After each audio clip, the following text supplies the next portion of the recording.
Vladimir Putin uses the same tactics in every war he wages. Understanding what he's done before can help us predict Russia's next moves in Ukraine. This is how Putin fights. Putin's army has been killing civilians for years. Chechnya in 1999, Georgia 2008, Syria, and now Ukraine. Many believe this isn't just collateral damage. These attacks are by design. It's intentional bombing. They're attacking civilian targets. It's a tactic designed to drive as many people out of the capital as possible. Anybody left in there will be assumed to be hostile. The first war that Putin led was one of the worst humanitarian disasters in recent history. In 1999, when he was only the second most powerful man in Russia, he sent forces into Chechnya, just a few years after the Russian military had previously invaded under Boris Yeltsin. The two relentless Chechen campaigns set the template for Putin's wars. Russian forces flattened the capital, Grozny. The months of relentless and indiscriminate Russian bombing have left Grozny a dead city. By the time they'd left, up to 8,000 civilians were dead. The UN described Grozny as the most destroyed city on Earth. Russia's wars have followed the same pattern ever since. In Syria, Russia carried out airstrikes alongside the Syrian regime. Cities were reduced to rubble. Hospitals were hit again and again. Hamza al-Kataib is a Syrian doctor who witnessed them. It's kind of their war tactic. There is no kind of haven place. It's destroying the resilience of the people. The same is now happening to cities in Ukraine.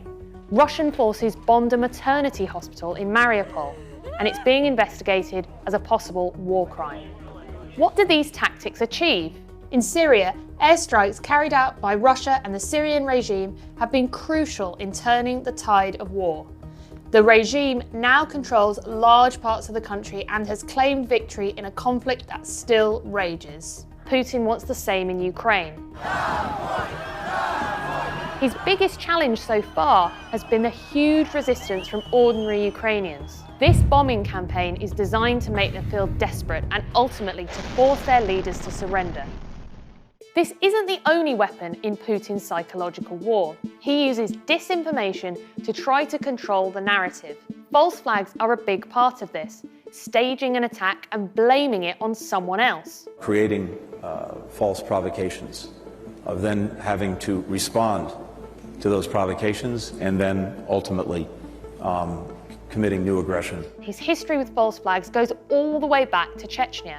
In 1999, 307 people were killed in bombings across Russia. The government and the mayor of Moscow have been swift to blame Islamic militants. Chechens have vigorously denied involvement in the attacks. Many historians believe that the attacks were planned by Putin loyalists to boost support for the war in Chechnya and for Putin himself.